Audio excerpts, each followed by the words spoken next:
కుక్క టీవీ 5 గాడిదలకు అలవాటు.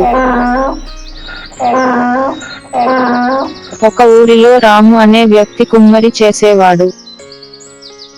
అతనికి 5 గాడిదలు ఉన్నాయి. ఆ గాడిదల సాయంతో ఉదయం, సాయంత్రం మట్టి తెచ్చి కుండ తయారు చేసేవాడు. ఆ గాడిదలను మధ్యాహ్న సమయంలో చెట్టు కింద బంధించారు. రాము రోజు కాసేపు రెస్ట్ తీసుకుంటాడు. ఇలాగే కొన్ని రోజులు గడిచాయి. ఇప్పటిలాగే ఒకరోజు చెట్టుకు గాడిదలను కట్టివేస్తే ఒక్క గాడిదకు తాడు లేదు. అయ్యో, ఈ ఒక్క గాడిద కోసం తాడు ఎక్కడో తప్పిపోయింది.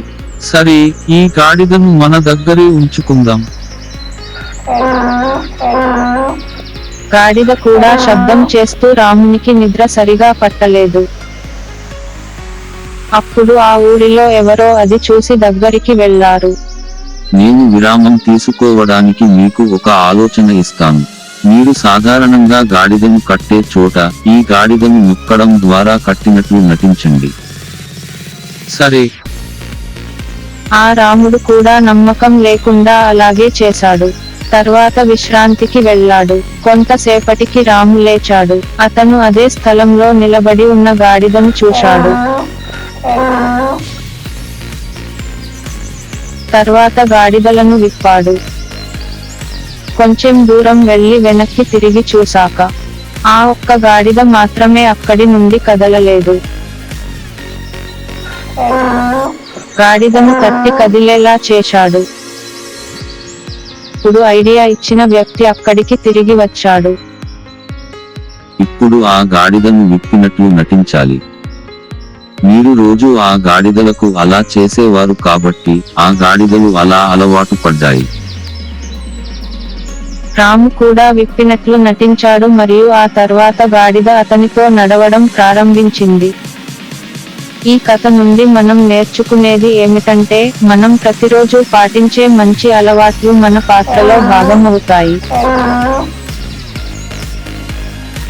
కోడి మరియు బాతు.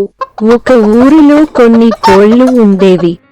కొన్ని రోజుల తరువాత కోళ్లు గుడ్లు పెట్టడం ప్రారంభించాయి మరియు ఒక కోడి ఇంటి పైకప్పు నుండి గుడ్లు పెట్టింది. అయ్యో, గుడ్డు పడింది. నేను ఇప్పుడు ఏమి చేస్తాను? గుడ్డు దొర్లుతూ అరుణ్ సైకిల్ పై ఉన్న బుట్టలో పడింది. అమ్మా, నేను నా స్నేహితురాలి ఇంటికి వెళతాను. సరే అరుణ్. అరుణ్ సైకిల్ మీద వెళ్ళాడు. రా అరుణ్, నువ్వు ఎలా ఉంటావు? నేను బాగున్నాను. అరుణ్, నీ సైకిల్ మీద గుడ్డు ఉంది. ఈ గుడ్డు ఇక్కడికి ఎలా వచ్చింది? బాతు గుడ్డులా ఉంది. ఎలాగో ఇక్కడికి వచ్చినట్టు ఆ బాతుతో ఈ గుడ్డు పొదుగుకుందాం. రేపు స్కూల్లో కలుద్దాం. 2 రోజుల తర్వాత గుడ్డు పొదిగింది. ఈ కోడి మన దగ్గరకు ఎలా వచ్చింది? తల్లి తల్లి నేను నీ తల్లిని కాను. నేను బాతుని. నిన్ను మీ అమ్మ దగ్గరికి తీసుకెళ్తాను. అప్పుడు ఒక డేగ అక్కడికి వచ్చింది. డేగ మిత్రమా, నువ్వు నాకు సహాయం చేయాలి. సరే చెప్పు, చేస్తాను. ఈ కోడి పిల్లను దాని తల్లికి చేర్చాలి. సరే, నాపైకి రండి, తెలుసుకుందాం. డక్లింగ్ మరియు కోడి డేగ మీద ఎగిరిపోయాయి. కొంత దూరం వెళ్ళాక కింద ఉన్న కోడిని చూసి దాని దగ్గరికి వెళ్ళాడు. కోడి, ఇది నీ కోడి పిల్ల. అవును, ఇది నా కోడి. నేను దాని కోసం వెతుకుతున్నాను. ఎలాగో మీరు దీన్ని నాకు జోడించారు. చాలా ధన్యవాదాలు. బాతు మరియు కోడి స్నేహితులుగా మారాయి. వారు చాలా సంతోషంగా జీవించారు. ఈ కథ నుండి మనం నేర్చుకునేది ఏమిటంటే, మనలో స్వచ్ఛమైన ప్రేమ ఉంటే అది మనల్ని విడిచిపెట్టినా అది మనలోకి తిరిగి వస్తుంది.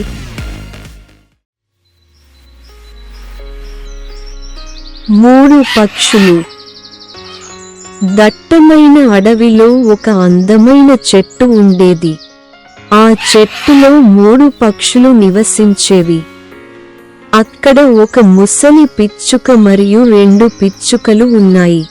ఆ చెట్టు క్రింద నుండి ఒక అందమైన తీగ పెరుగుతూ ఉంది. పెద్ద పక్షి అది చూసి చిన్న పక్షుల దగ్గరకు వెళ్ళింది.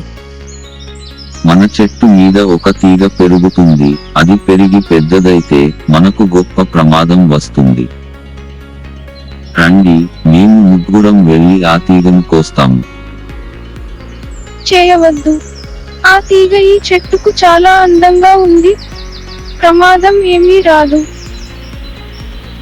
నా అనుభవం నుండి నేను ఈ అందం ప్రమాదకరమైనది, ఇప్పుడు అది మీ ఇష్టం. కొద్ది రోజుల్లో చెట్టుపై తీగ చాలా దృఢంగా పెరిగింది. ఒకరోజు 3 పక్షులు ఆహారం వెతుక్కుంటూ వెళ్ళాయి. ఆ సమయంలో ఒక వేటగాడు పక్షులను పట్టుకోవడానికి వచ్చి తీగ సహాయంతో చెట్టు ఎక్కి పక్షి గూడుపై వలలు వేశాడు. మేము కొంత సమయం తర్వాత తిరిగి వస్తాము. పక్షి తన గూడుకు తిరిగి వచ్చింది.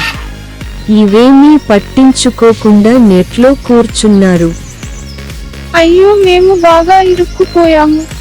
ఆ జెండా వల్ల మనం ప్రమాదంలో పడతామని అప్పుడే చెప్పాను. దానికి మీరెవరూ బాధ్యత తీసుకోలేదు. మమ్మల్ని క్షమించండి మరియు దీని నుండి బయటపడే మార్గం చెప్పండి.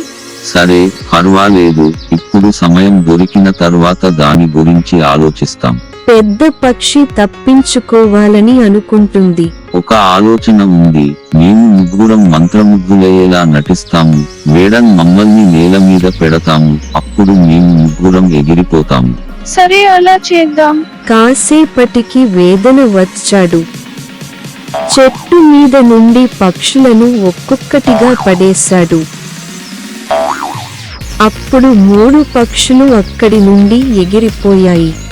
వేదన్ కూడా కంగారు పడ్డాడు. ఈ కథ నుండి మనం నేర్చుకునేది ఏమిటంటే, మనం పెద్దల సలహాలను గౌరవించాలి. వ్యవసాయంలో ఎద్దుకు పోటీగా మహిళలు. ఆంధ్ర రాష్ట్రంలో పదనిపల్లి అనే గ్రామంలో రాము అనే ఒక పేద వ్యవసాయి జీవించేవాడు. అతని పొలానికి ఉన్న పక్క పొలంలో ఎద్దులను పెట్టి ఎరువు దున్నుతుండేవాళ్ళు. రాము తన చిన్న పొలంలో ఎరువు దున్నటానికి ఎద్దులను కొనటానికి డబ్బులు లేకుండా కష్టపడ్డాడు. అందువలన ఎద్దులకు బదులుగా తన చదివిన 2 కూతుర్లను పెట్టి ఎరువు నాగలిని లాగించారు. వాళ్ళు కూడా తమ తండ్రికి సహకరించి సంతోషంతో పనిని చేసేవాళ్ళు.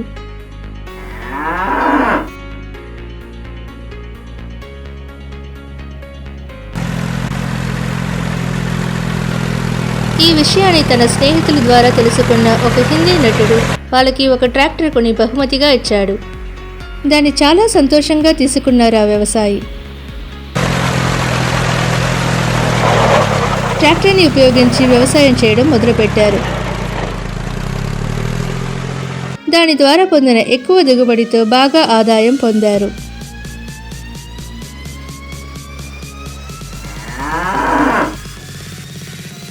ఈ కథ నుండి మనం తెలుసుకోవాల్సింది ఏమిటంటే, మనమందరం మన వల్ల అయినంత వరకు కష్టపడే వాళ్ళను ఆదుకోవాలి. నీటిలో ప్రవహించే మోటార్ బైక్. మదన్పూర్ చాలా అందమైన ఒక గ్రామం. సుమారు 2 రోజులుగా ఉరుము మెరుపులతో భారీ వర్షం కురిసింది. గ్రామం మొత్తం వర్షపు నీళ్ళలో మునిగింది. గ్రామంలో ఉన్న ప్రతి ఇళ్లల్లో నీళ్లు ప్రవేశించింది.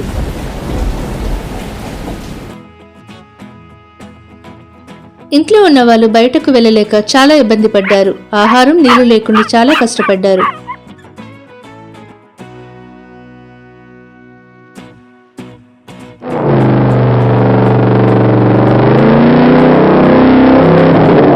దీన్ని చూసిన సురేష్, ఇక్కడున్న ప్రజలందరూ వరదలు చాలా ఇబ్బంది పడుతున్నారు, ఎలాగైనా వీళ్ళకి సహాయపడాలి. ఇలా అనుకున్న సురేష్ తన మోటార్ బైక్ను నీళ్ళల్లో నడిపేందుకు వాటంగా తయారు చేశాడు. మోటార్ బైక్ పడవను నీళ్ళల్లో తోలాడు. ఇంట్లో ఉన్న వాళ్ళకి నీళ్లు, ఆహారం అందించాడు.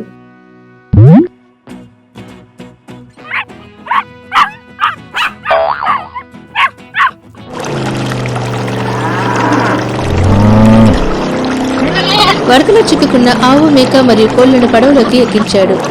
వాటిని పొడవైన చోటులో వదిలాడు.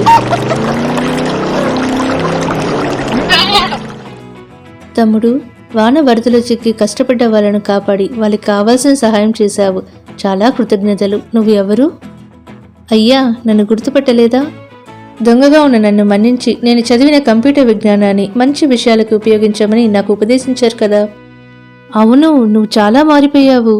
అయ్యా, నేను ఇప్పుడు పక్క ఊరిలో పనిచేస్తున్నాను. నా మోటార్ బైక్ను నీళ్ళల్లో వెళ్ళేట్టు తయారు చేశాను. దాని ద్వారా ఇక్కడ ఉన్న వాళ్ళను వరద నుండి కాపాడగలిగాను. ఈ కథ నుండి మనం తెలుసుకోవాల్సింది ఏమిటంటే, కొన్ని పరిస్థితుల్లో తప్పు చేసేవాడికి శిక్ష ఇవ్వకుండా మన్నించి మంచిగా బ్రతకడానికి అవకాశం ఇవ్వడం వలన అతడు మంచిగా మారుతాడని అర్థం. గాడిద మరియు దూడ. ఓ గ్రామంలో శివ అనే రైతు తన పొలంలో టమాటా సాగు చేస్తున్నాడు. అతను ఒక దూడను కూడా పెంచుతున్నాడు. ఒకరోజు శివ టమోటా తోటకు నీళ్లు పోస్తున్నప్పుడు దూడ అతనికి సహాయం చేసింది. ఆ ప్రదేశానికి ఒక గాడిద వచ్చింది. ఓ టమాటా తోట, టమోటాలు తిని చాలా రోజులైంది. ఈ రాత్రికి వచ్చి ఎలాగోలా తిందాం. ఆ రాత్రి గాడిద వచ్చి టమోటాలు తిన్నది. టొమాటోలు చాలా రుచిగా ఉన్నాయి మరియు మేము మళ్ళీ రేపు వస్తాము. మరుసటి రోజు ఉదయం శివ తన తోటకి వెళ్ళాడు. ఈ మొక్కలో ఏ పండ్లు తక్కువగా ఉంటాయి? ఎవరైనా దొంగిలిస్తారు. సరే, చూద్దాం. మరుసటి రోజు రాత్రి గాడిద తినడానికి వచ్చింది. అప్పుడు దూడ గాడిద దగ్గరికి వచ్చింది. నువ్వు మాత్రమే ఇక్కడ రోజు టమోటాలు తింటున్నావా? ఓ, ఇక్కడ టమోటాలు రుచిగా ఉన్నాయి.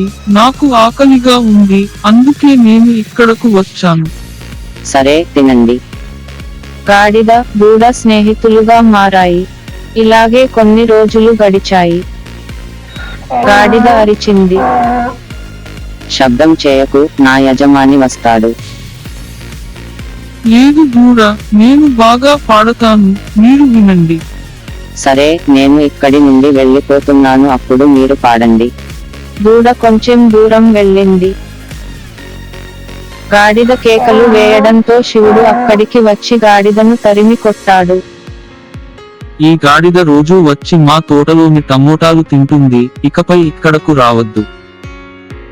పారిపో. ఈ కథ ద్వారా మనం నేర్చుకునేది ఏంటంటే, శ్రమ పడకుండా మనకు లభించే తిండి ఎక్కువ రోజులు ఉండదు. అడవి కుందేలు మరియు పండ్లు. ఒక కుందేలు అడవిలో నడుస్తోంది. కుందేలు దారిలో కొన్ని పక్షులు, జంతువులు పండ్లను తింటున్నాయి. అది చూసి కుందేలు వారి దగ్గరకు వెళ్లి పండ్లు కోరింది.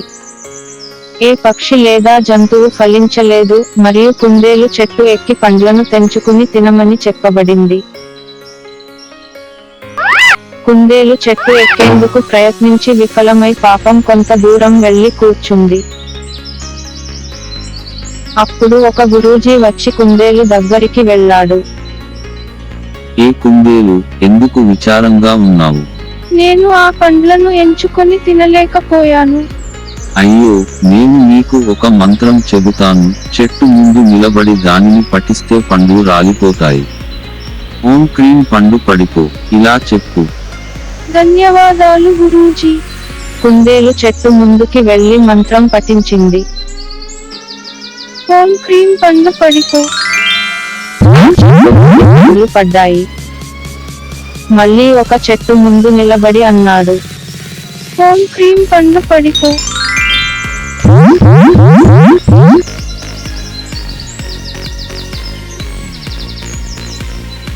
ఓం క్రీం పండు పడిపో.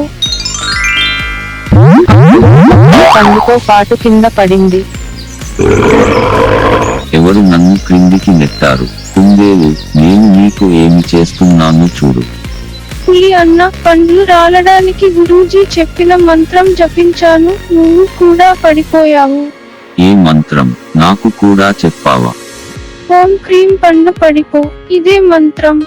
రండి ఆ చెట్టు దగ్గరికి వెళ్దాం. ఈ కుందేలు పండును తింటుంది, ఇక్కడే ఉండు అనుకుందాం. కుందేలు నువ్వు ఇక్కడే ఉండు, నేను చెట్టు దగ్గరికి వెళ్లి మంత్రం చెప్పాను. సరే పులి అన్న. ఓం క్రీం పండు పడిపో.